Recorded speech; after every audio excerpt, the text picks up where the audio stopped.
Let me quick slide in here with my early season surprises. Rosa, I see you didn't read our script. For me, special. Dude, I'm over here cracking up about that. I was like, are you fucking kidding me? This man's stealing it. I got this whole write-up here, and Rosa doesn't even look at it. Let the games begin.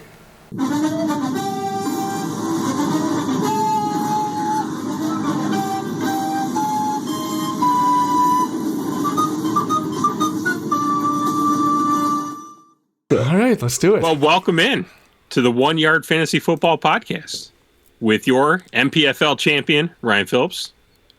MPFL 2020. Shit, what season was that? Last season champion, Brett Heidela, right here. Future all-time great, Jacob Rosa. About to win it this year. Great. About to win it this year. Great. I got a compliment on my team today. Danny Thought Lee. about naming this podcast Two Champs and a Rosa, but Oh, that's not too bad. That's actually pretty clever. So I think we'll just keep it short tonight. I'm sure my kids are going to wake up. You guys got stuff to do. We just wanted to get together for our first podcast to kind of break down the MPFL, go over some of the surprises for the first part of the season. Take a look back at some of the draft picks, what were some of the best, worst, revisit the post I did, and we'll go from there. Well, first, I would like to state that we don't have to touch on my team because it's clearly number one overall in every category, so we can talk about other people's teams. Yeah, no. Yeah, I think that's a good point. Let's go ahead and jump in on that, because before we have a show doc where we definitely outlined everything we want to talk about, but that was done before the trade between you two. Oh, is this where we're starting? I don't know how I feel about this. Well, we got to get viewers, so let's start out with that. So, big trade went down this week. Oh God. Kind of refrain from the board posting what I'm now on team never veto. I never veto a trade. I think we're 8 years in. Owners know what they need on their teams. Two people come together for an agreement. It is what it is. I definitely what you don't know, Rosa, season. is probably about a half hour before that trade notification came into my phone. Brett reached out to me. He's like, "Hey, you want Javonte?" And I said to him, "Oh, man, I love him. Just can't do it. He's too expensive now. That knee injury is worse than what it was. It's not just an ACL. It's the same type of injury that Dobbins has in Baltimore." You know what it's called? So you know what it is, Ryan? It's a scratch. All right? It's a scratch. So you will have Javonte not even perhaps making his debut until mid-season of next year. Yeah, I ran the numbers. I'm a financial professional. Love my job.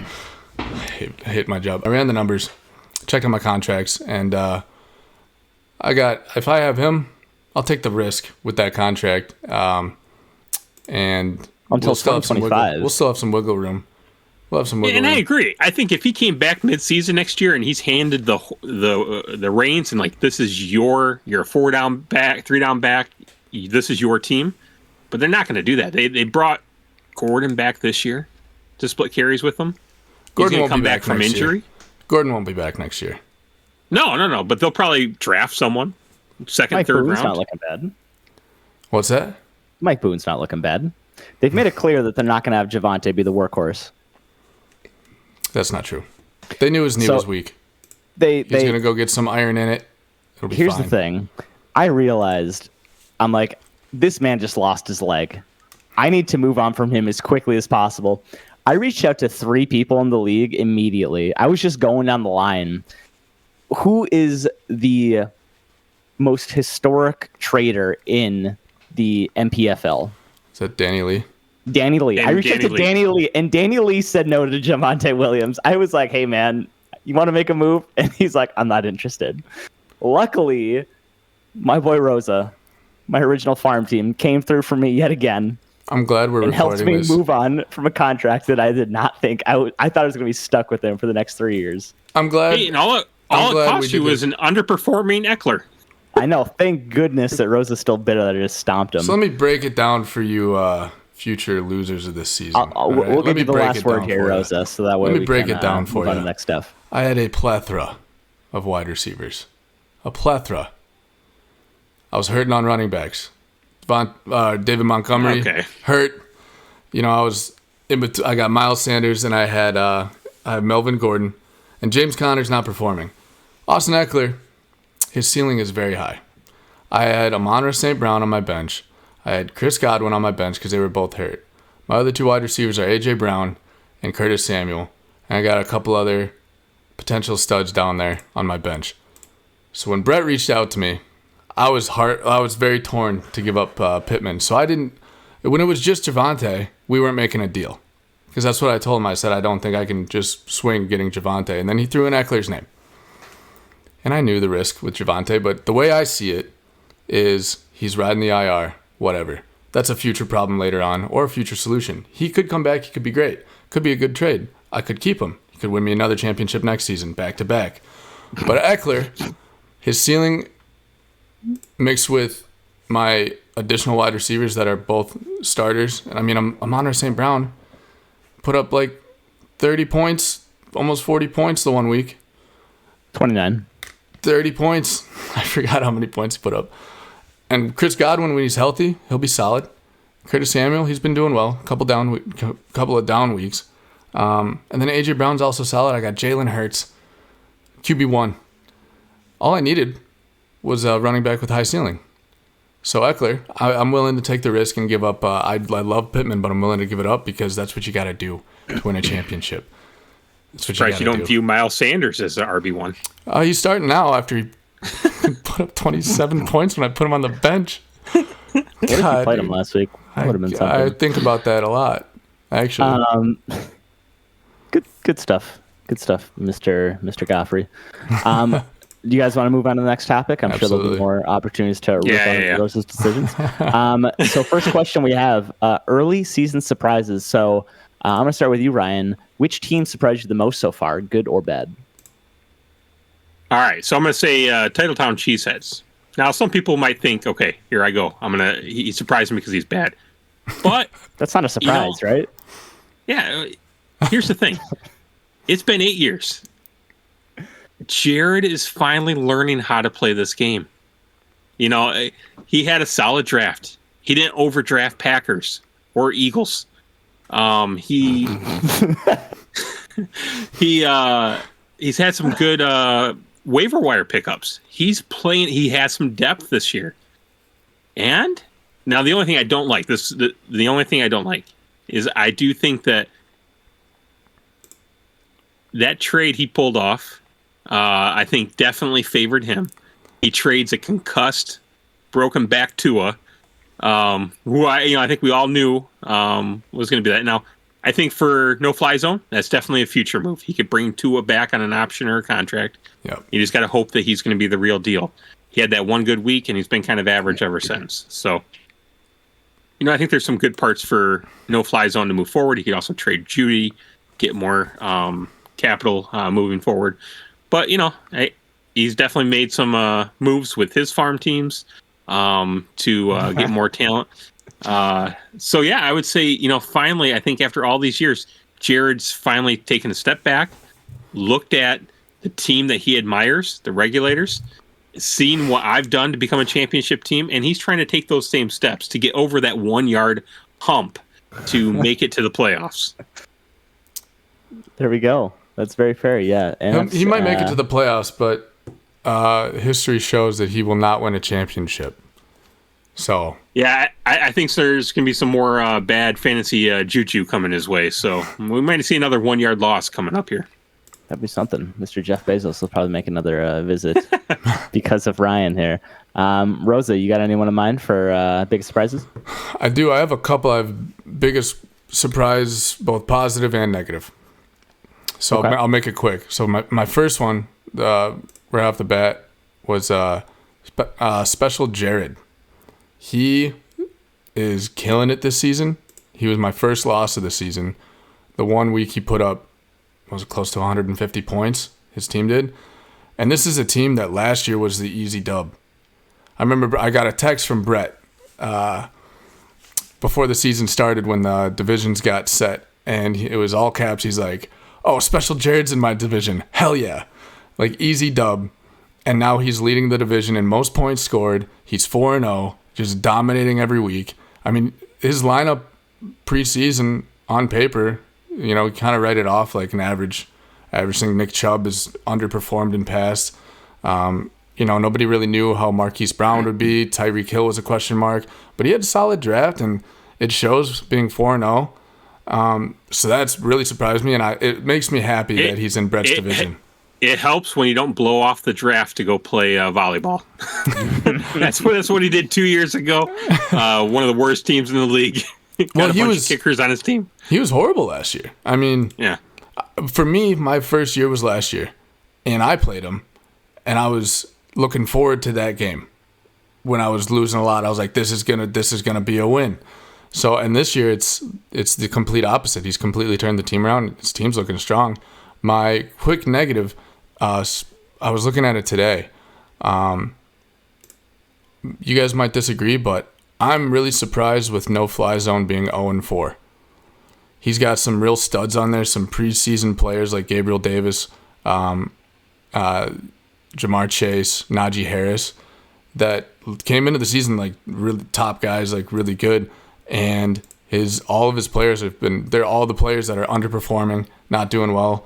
And I mean, he's not a team like Special Jared where you should be undefeated, but I'm surprised he doesn't have a single win.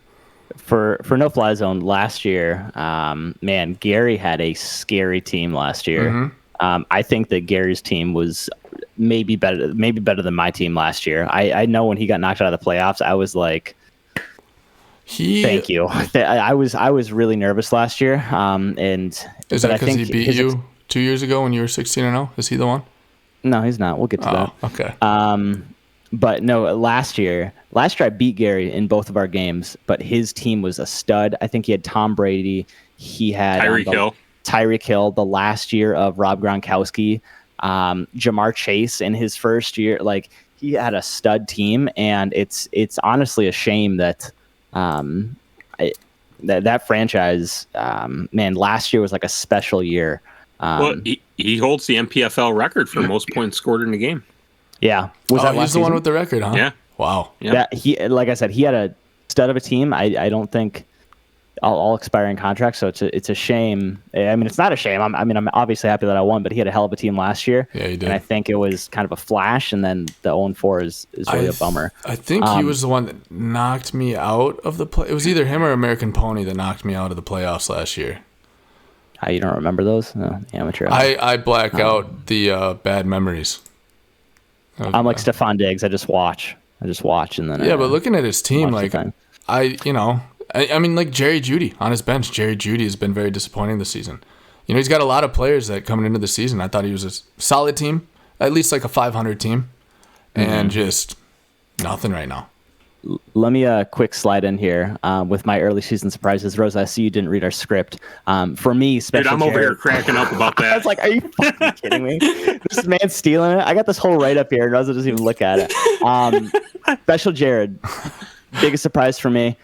Worst to first. It's the fastest I've ever seen in the MPFL. Although if you think about it, no fly zone last year, it was also a very quick turnaround. My preseason projections, I had Special Jared ranked at 11, only beating out Isley in that Sacco Bowl in 2022. So I did not expect a lot out of him. His team, his keepers were not that great. He was keeping Hollywood Brown, DJ Chark, Ayuk, and Chubb, and then a kicker and a defense. But he's managed to really strike gold on his draft. That also said, he has MVP potential in Lamar Jackson, and 2020 Brett is still pissed off at Lamar Jackson. Thanks to you, Danny Lee, for beating me in the championship after I lost one game the entire year. But if Lamar Jackson goes back to MVP form, Special Jared can make a run. I'm really nervous about it. He's got a 39 overall percent owner winning record, but I think he's gonna really bump those numbers up this year. I mean, I think Lamar Jackson's already he's already well on the way to being. I mean, he had a down game against Buffalo, but I mean, he's just consistently killing it. And also, I'm looking at the script right now, and all I have on the script that you shared with me, the only person that filled anything out is Ryan. No, I'm looking at it right now. Brett has an excellent write-up in there about Special Jared. I have nothing in here for Rosa.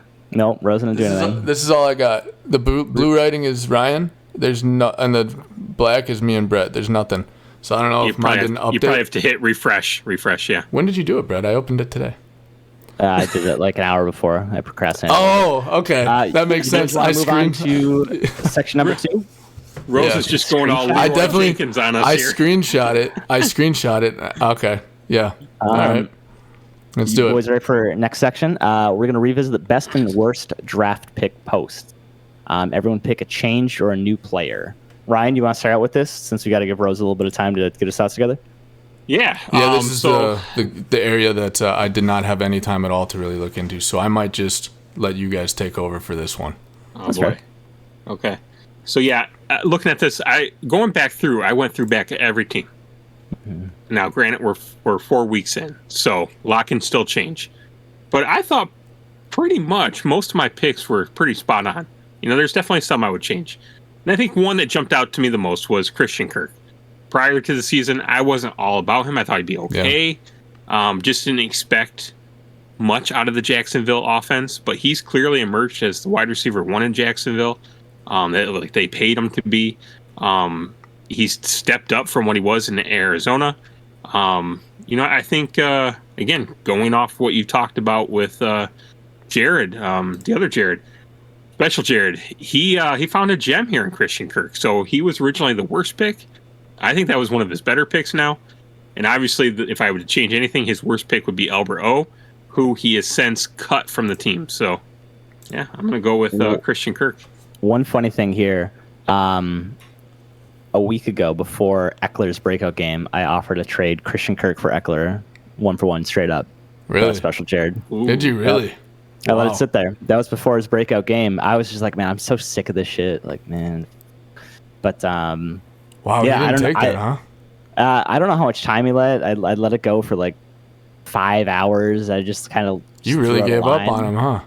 Yeah, man, I wasn't feeling good, and luckily I got someone named Michael Pittman Jr. for 2 years. Dude, it's still. And then I got him for like $11. It still pains Good me. Good luck man. with a $30 Javonte Williams next year. I'll slide over here. I'm gonna win. Travis, True North. I think I will say, echoing Ryan, you did a pretty good job with your picks. I looked through as well, and you were pretty spot on with a lot of them. I'd give it a B. I did Travis. Give it a B. Switching out DeAndre Hopkins, and maybe that's not entirely fair because we haven't seen D-Hop play yet, but George Pickens, I was very impressed that he got George Pickens for $7. I think that's probably a good price for him. I know I was trying to bid him. I was trying to get him at like 5 or 6, and then Travis outbid me, but I was saving up that money for Dobbs, baby. Suck it, Jared. But $7 for George Pickens. Kenny Pickett's already in, or Kenny Pickettsburg is already in. Going to build that chemistry. Going to be solid. Going with Pittsburgh, huh? Yeah, I really think that Pickens. I think that he's going to build that chemistry. I remember seeing that with Dak Prescott and Zeke, like back in what was that, like 2012? No, it was like 2015 or something, like when they were together. Just like the rookies come in, they get a bond, they get going. I think that's going to be a solid pick for him. I think it's going to be a good contract. All right. As much as it pains me for mine, I got to give you some props here, Brett. You played the game on draft day. The biggest one that really grinded my gears was when our Brett pulled that stunt where the Google Meets timed out and everybody was trying to get back into the Google Meets, and Brett took that opportunity to throw Joe Burrow up on the trade block and snagged him for $11. I was both pissed and impressed. And when I looked and saw that trade go through, because I was like, what just happened? It was on to the next pick, and he just sniped Joe Burrow, who I wanted to put on my bench. I wanted to go for Burrow. I didn't even know he was up there. And he timed it perfectly. I think I'm giving him too much credit. I think he just it was dumb luck. I don't think he was like, I don't think he was thinking that far ahead. I mean, I definitely didn't time my draft pick to have the Google Meets pop out, but I definitely was like, let's see what happens here. And I don't, I was trying to steer away from Brett's, giving him too much credit, but Romeo Dobbs, $4, a steal. $4 for a potential long-term player. Could be Rodgers' favorite target. As of right now, it seems like he might be. I mean, he's stepped up the last couple of weeks, had a couple of solid games. I've got him in a couple, standard format league snake drafts, and made a trade and won, and I traded him for a lot because he's like a hot target right now, and Brett got him for $4. Super cheap, long-term player and could be really good for as long as Rodgers stays, which could be short. We don't know. I think I mean, if he loses one more question. NFC championship, he might be out the door. But yeah, Brett had a solid draft. So those would probably be my two. Good stuff. I'll take the credit there. Appreciate it. It pains me to do that. But those, honestly, like after the draft, like those two I was thinking about, I was like, man, how the hell did he snipe Burrow for 11 and then Dobbs for 4? And you also got the Dobbs before the hype really came out about him. It was like only on a few threads, and I had a feeling that Jared had seen it too. So I was watching Jared's budget, and I was not putting Dobbs up there until I could outbid Jared, because I knew he's the only person I had to beat. Because who the hell's, we were calling him Dubs at that point, which is still a cool name. Yeah. I'm excited for how that goes. As a Packer fan, I'm hyped for it. And you got Olave too. Like, yeah, you did really well with the young players in this draft. Olave and Dobbs. Yeah, I think this year we'll see what happens this year. I still fully intend to defend my title, but I think my team's gonna be even stronger next year, which I'm excited about. Draft day winners and losers here. I'm gonna real quick touch on this because we've already talked up Special Jared too much, but draft day winners, Special Jared had before the draft day just Hollywood Brown, Chark, Ayuk, and Chubb, not counting his starting DST. His best draft pick, according to Ryan, was Clyde Edwards-Helaire, who's currently sitting on his bench. He knocked out that draft, and he's got the depth. And man, he's 4-0 as a previous undefeated player until like week 12. I know what it's like. I hope good things for the team. Obviously not better than me, but he's got a good team. He's projected to beat me right now by like 1,000 points. So I mean, he's got to be on. Is he on pace to for total points in a season? Like, do you know that number off the top of your head, Ryan? Because I think he's only had 1 week that's below. A lot there. Like Ryan knows. Ryan's a commissioner that knows a lot. I mean, to get 100 projecting pace, to get 100 points every. I think he's only had one week that he hasn't put up 100 plus points. Yeah, I mean, he'll give. So the record is Brett last year. Jesus. Okay. 1,693 points in a season. All right. Well, I take back my question. We can stop talking about that now. No, let's keep going. Appreciate it. You got anybody else there? Or are you just gonna keep sucking off Special Jared? Nuts. I mean, I'll go to you. Who do you have? Okay, you didn't have anybody written down. Did you have a screenshot of a Google? No, Doc? I did have my worst idea, but I'm not gonna get to that yet. Because we're doing best. You want me to first. jump in? Yeah, go for it. Because I actually had stuff written down. So yeah. All right. So worst draft. Let's talk about it. Let's talk about the donkey in the room. Got a big matchup this week between regulators and the Fighting Unicorns. But let's talk. Sacco's going to Sacco here. Isley, I think, felt the pressure. You know, he was off to a 4-0 start last year, and we're at the same point. 4-0. Isley was last year. Here we are heading into week 5. We're at the same point where bye weeks haven't started. Injuries are just now starting to pile up.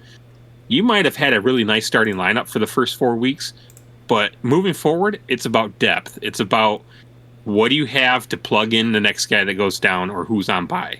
And I think Isley felt the pressure from the Sacco and felt like he needed to come out with a big bang. I would say so. Remember like the first 2 picks? It was like draft was over after round 2. Yeah, Isley bukkake the draft. It was immediate. I could not believe it. Like between Debo and CMC, it honestly $127 spent the first 2 rounds. Debo and CMC, nuts. Who are both. Nuts. I mean, McCaffrey's doing okay, and Debo is meh right now.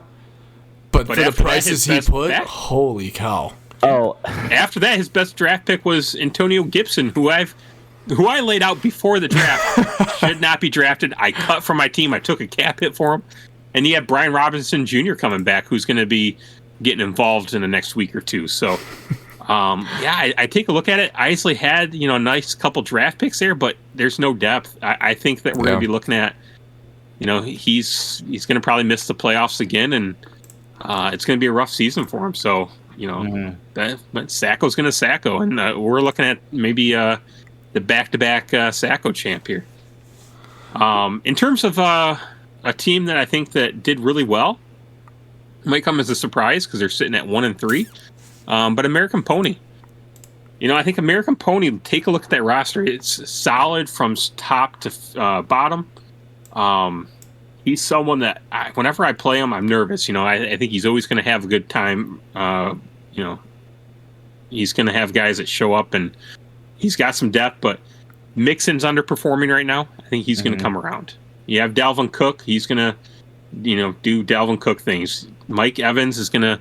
He's coming back. Brady's, coming to form now. So, Cooper Kupp, DJ Moore. Now, DJ Moore, I expected more things out of DJ Moore. But, I think there's still time. He's still getting the targets in Carolina, so I think that's something. But Tyler Boyd has decent depth, too, at $2 as well.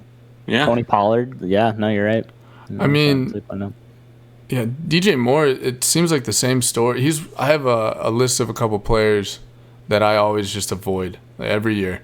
DJ Moore is one of them. It's because every season, everybody hypes him up. It's like, this is going to be the year, and it's the same story every single time. He's a really good player, but every year he doesn't get the touchdowns. He doesn't perform to his ability. He doesn't get the opportunities to. So I kind of just mark him off as I'm never going to pick him up unless things drastically change. And another one is Miles Sanders, who I acquired this year in a trade. Reluctantly to get Pittman, who then I traded again reluctantly for Austin Ekeler. We're gonna have the same conversation, except for you're gonna change out the name Miles Sanders next year for Javonte Williams. I was gonna say all that stuff you're saying about DJ Moore there, being reluctant, never really lived up to the hype. I'm I feel the same way about Javonte Williams, man. So yeah, I know what it's like. Yeah, I think you're both wrong. So that's not gonna happen. Okay. So I'll get into mine. I don't need to write stuff down because I got it all up here, right? So I know that you touched on Travis a little bit, right, Brett? Or was it all about Special Jared for this segment? I talked about Travis in the previous one. Okay, so Travis, his draft, his team at the beginning of the season was the one that scared me the most. With Devontae Adams, Justin Jefferson, him and I made a little trade with he picked up Goddard. I got Freiermuth and some other players there. Kyler Murray and Josh Jacobs was doing really well, but he was able to snag Devontae Adams and Justin Jefferson in this draft. And week one, they just went off, and they can do that any week. They've had a couple of down games, but you got to expect Devontae Adams is in a new offense, a new scheme. With a new team, week one, they target him like crazy, and he's going to have his ups and downs, but he's a great player. I know Jared and Brett were both just grimacing when news broke that he left the Packers after Aaron Rodgers signed back. But the fact that he was also able to snag Justin Jefferson, and he's got... What? He snagged him a while ago. Yeah. He's been a contracted player. In this league, we can contract players. Yeah, man. So do you know how I the contracts work in this I got league? the wrong doc pulled up. I think I might have. Well, either way, he got Devontae Adams, who's a solid Justin pickup. Jefferson for 2 years now. Yeah, that's what I said. So, but that's what I said. But if you look back at last year too, he's done a good job. Down here. He's done a good job. Here. I was at work until 8. I was at work till 8:30 p.m. All right. 8:30 p.m. I was there for over 12 hours. All right. Anything else, Russ? You want to move on to the next segment? Best draft, hands down, was me. So we'll just leave it at that. All right. He wants to move on to the next segment. All right. Here we are, folks. The last thing we have for everybody here is early season leaders and basically what your ranking of the division is. Where do you think the placements are going to be? Who you think is going to end the best? Who you think is going to end up the worst? You want me to start? Yeah, go for it. All right, so Yeah, go for it. this is what we got here. In the Fisher division, I have Rosa wins the division. Ryan sneaks in at second. Bullshit. That's completely factual. It's completely factual. Wait a second. Sorry. These are my old notes before that bullshit trade that just happened where I just robbed Rosa's team. Let me check my other Hey, why notes. don't you go check Pittman's score right now, buddy? So, Take a sorry, look. those notes were from 2 days ago before I robbed Rosa of his best future wide receiver and his running back depth while filling up his money books with an overpriced running back whose leg just fell off. So I think that It's his knee, and he'll be just Ryan fine. is going to be winning the division. His depth is going to win out there. That $38 backup to Tony Pollard contract isn't looking so good for you, Ryan, but, I still think you're going to take it. You got depth. Hey. Rosa will take second. He'll get some bullshit. It'll happen. He'll be second. Adam, no depth. He's going to be in third, and then Henry will be rounding it out at the bottom of the division. I believe that the Fisher division is the weakest in the MPFL right now. Drop the mic. Okay. Yeah, I mean, there's regulators and then no one else, so I agree. So also, so you're sucking off Ryan now too, huh?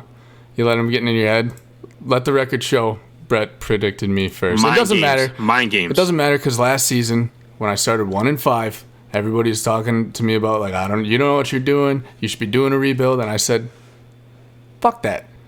We're gonna make a run, and we made a run, and we made the playoffs. So Imagine being in the MPFL and your goal is to just make the playoffs. when you had the team that I inherited, that is the best goal to have. That's the only goal you can have.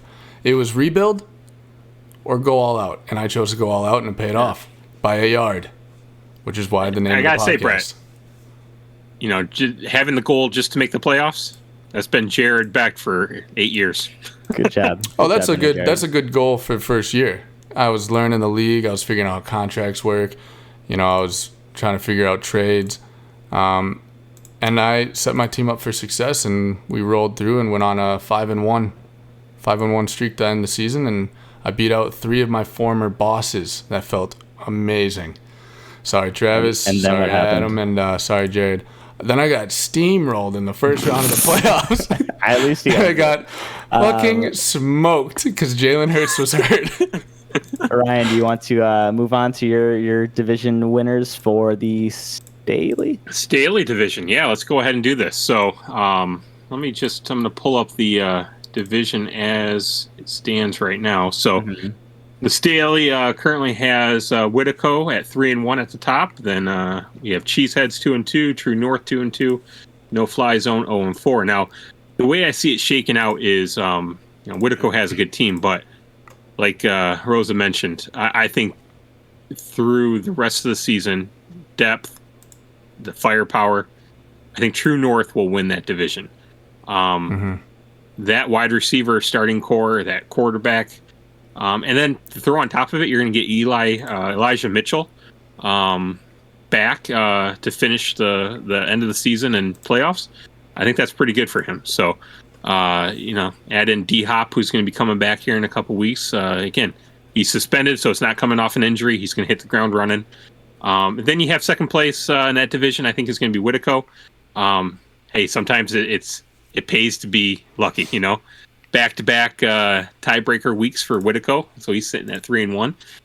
But hey, that's who Whittico is. Take a look at it. He's consistently good. He will finish in second place. He will sneak into the playoffs, and he will put together one hell of a run and finish in the money. He will finish, top 4 in this league. Does it every year in and year out. I don't care what his team looks like. Whittico is finishing in the money every single year. I think I've beaten Whittico 1 time ever in my entire MPFL. I swear he's beaten me like 5 out of 6. I'm a little salty just because in year 1 of the league, it was me versus Whittico in the championship. And what happened next? Yeah, well, I lost. But so I've kind of always had, that matchup on my my pegboard, throwing darts at it every week. But I got him back. I think a few years later we had a rematch, and that's where I won my my championship. With Todd, riding off that Todd Gurley fantasy performance. But yeah, then third place, Titletown Cheeseheads. Always that bubble team hovering right around. He's going to be 7-7. But in the end, he's going to, I think, miss out on the playoffs. I think there's going to be an injury, some bad fantasy juju, 1 yard here or there. And he's going to be, again, making the run. And we could very well see a cheesehead donkey Sacco coming up here this year. That would be my ideal matchup for the Sacco. Man, if that's the case, Adam really has to look out for George Kittle. Man, that's scary stuff going up against him at tight end.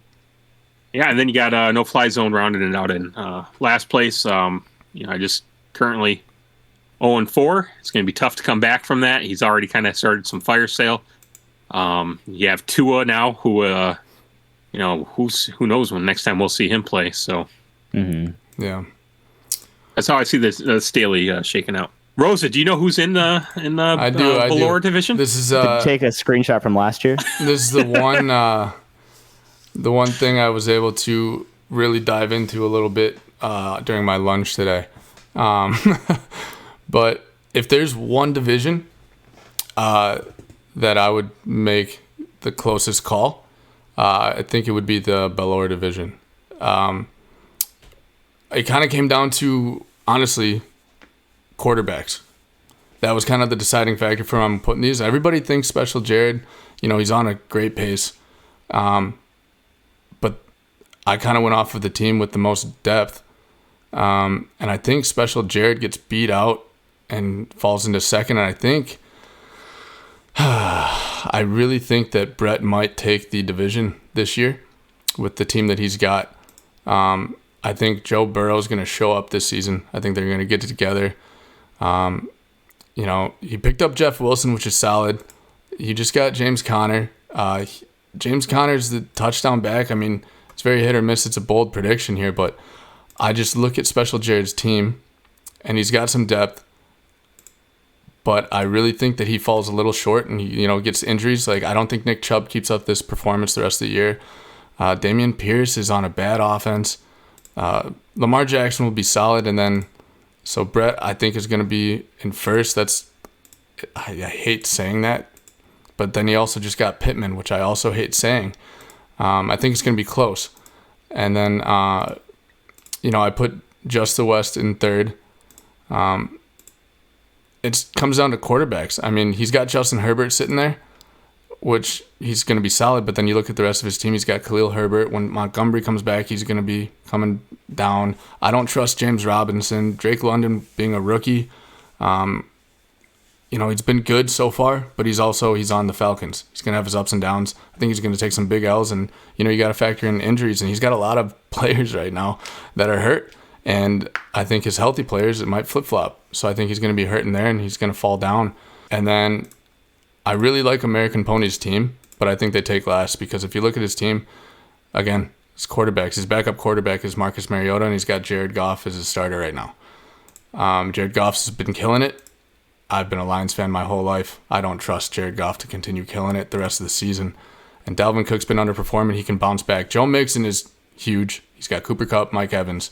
So the reason I think that this division is going to be the closest one is because they got a lot of potential players that can really go off and carry them ahead. And I could see this division having 3 teams sneak into the playoffs. Yeah. I can see that. I agree with that. I think that's, I think this is going to be the strongest division. I think Special Jared has everything. If his team stays healthy, I mean, he's the easy favorite. But I just don't know if some of his players can keep up that production, and I don't think they're all going to stay healthy. So, my God, Lamar Jackson. Just looking at Special Jared. I mean, if Lamar Jackson gets hurt, 38 points. If Lamar Jackson gets hurt, and Nick Chubb underperforms halfway through the season and starts going down with his production, those 2 players right there is going to lower his scoring by a lot. I think this team does look a lot different if you take away Lamar Jackson's MVP season at quarterback right now. If you replace Lamar Jackson with Trevor Lawrence, that's. I still think it's a good team, but I don't think it's breaking my record of most points in a season. If you took Lamar Jackson and swapped him out for Trevor Lawrence at this point in the season, I think I would drop Special Jared from a favorite to a hopeful to get into the playoffs, just with how insane Lamar Jackson. That's like bold. that's what it, that's. But like that's. I mean, I don't trust Dameon Pierce to carry him. Nick Chubb. I mean, everything points out to Nick Chubb having a breakout season. But I mean, he does still have Kareem Hunt, and it's still early in the season. And it could go back to that split backfield, and you never know.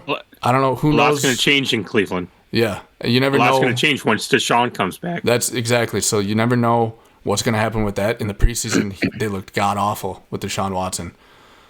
You know, so he's relying on his number one running back for a team that's going to have a lot potentially changing, and that could hurt. It could not change anything, but I think that Brett's team's more he's more options to stay consistent, especially with those young players that he's got that are really starting to peak out, like Olave, Dobbs. Now he's got Pittman. I think Burrow's going to come alive in the second half of the season. I think he has more depth and more players he can swap around to keep a steady pace and take that division. We'll see how it goes. I hope he doesn't. I hope Brett takes last, and I hope he misses out on the playoffs. I was Truly. really waiting for the but. I was really waiting for the burn there, but it never came. I'll take it. I'll take it. With that said, you guys got anything else before I go on to the final segment? My final segment is just the Ask Us Anything. Yeah. No, I think pretty much sums it up. Can you tell I actually looked into that part today, huh? Yeah, that's right. Hell yeah. That's what it is. I appreciate how two of my starters are from your old team, so thanks very much for that. Yeah, you're welcome. With that being said, final segment, we are adding the Ask Us Anything. So what we're going to be doing is when we post this podcast, there's going to be a link attached to it. It is a Google form. Feel free to submit a question that you have for us, something you want to talk about, maybe some topics, whatever you want it to be, or if you just want to burn Rosa about how bad he is at making trades in fantasy football. But with that, thanks for hopping in, at least from this camera. Who do you boys pick for winning it all right now? Unbiased, truly. Who do you think wins it all? I can't answer You that. have to pick someone other than yourself? Have to pick somebody other than yourself. Who do you think's going to win it?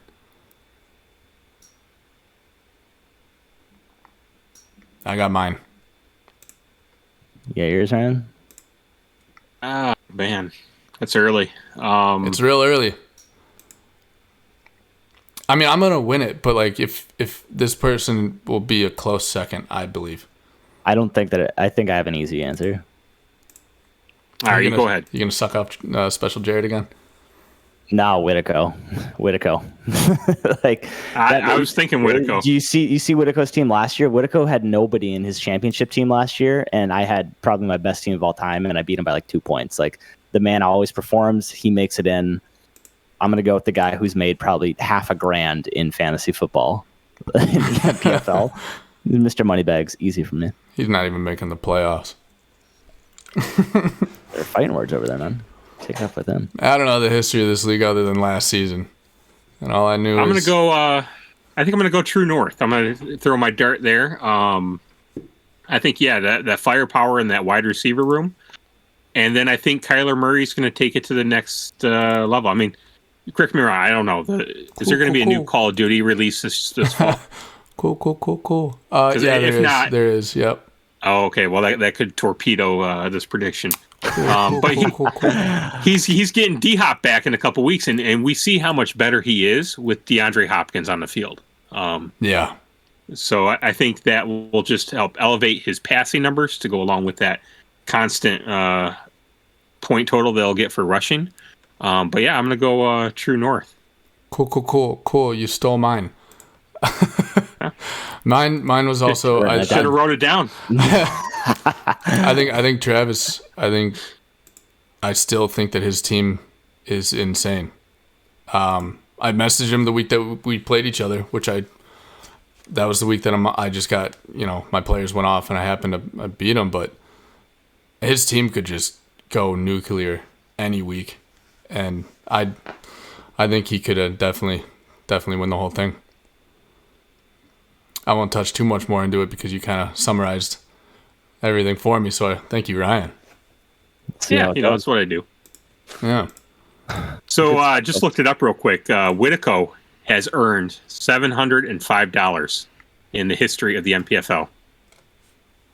The next closest is Isley and at 470, and I'm at 460. What am I at? Adams won it that many times with the draft he had this year? Adam, Well, because he has the 2 championships. yeah. Man. Have I won more money than Jared? Oh yeah. Brett, you're 4th place at 410. How much in less than half the seasons is him? And I think this is my 4th season here, and Jared's in 8. Jared is at $180. He's behind someone who's not even in the league anymore.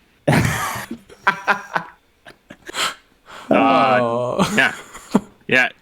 Taylor Gus of the Twinkletown Titans is at 195. Rosa's predecessor. I was gonna say the original. So And he was number 2, right? Yeah, Jared's been making his killing off, like all-star kickers. He's raking in the all-pro money. Yeah. Oh, I forgot to make this mention about Isley. Isley, man, why do you got 2 kickers on your team, bro? Is there a format? Like, can you play 2 kickers in one of your weekly format? Why does he have 2? Was he the one that drafted Brett Maher today? No, before picked him this, up he was off waivers. Greg Joseph and Harrison Butker. Butker? I don't even know how to. Why? Why do you hold 2 kickers, man? That's the kicker I traded away for Dallas Goedert. I traded Now he's Harrison clogging Butker up our for roster Dallas spot, Goedert, yeah. and then I don't know. they dropped Harrison Butker right afterwards. The Sacco's gonna Sacco. Yeah, Man, I guess. 2 kickers is just that's something to me. If you're looking for the reasons you don't have depth, man, that's it right there. Multiple kickers. I definitely put in a waiver claim for a kicker this week. I 100% did that. Were you dropping your own kicker? No. I 100%. Yeah, man, that's a great strategy. Do it, please. Do you know who Everybody brought drop your kicker. I didn't my stop kicker giving advice is here. the biggest reason I made it to the playoffs last season. Yeah, man, drop your other players. Let me see who they got. I want to go spend $36. Can I do a on 3 them. kicker starting roster? Remember that time you dropped $30-some on Kyle Phillips? Yeah, man, I really thought he was going to be it. At that point, I didn't have any wide receivers, so instead of Kyle Phillips, I decided to make a trade for a guy with no leg. Well, if you're shipping off Pittman, let me know. Yeah, man, All he's going on my team for a minute now. Well, that's all we got for the next one. We had a good first week, boys. Yeah, I'll update the Google Drive next time. Yeah, Sounds good. Yeah, it's kind of helpful. All right, let us know on the message board. Did you enjoy the podcast?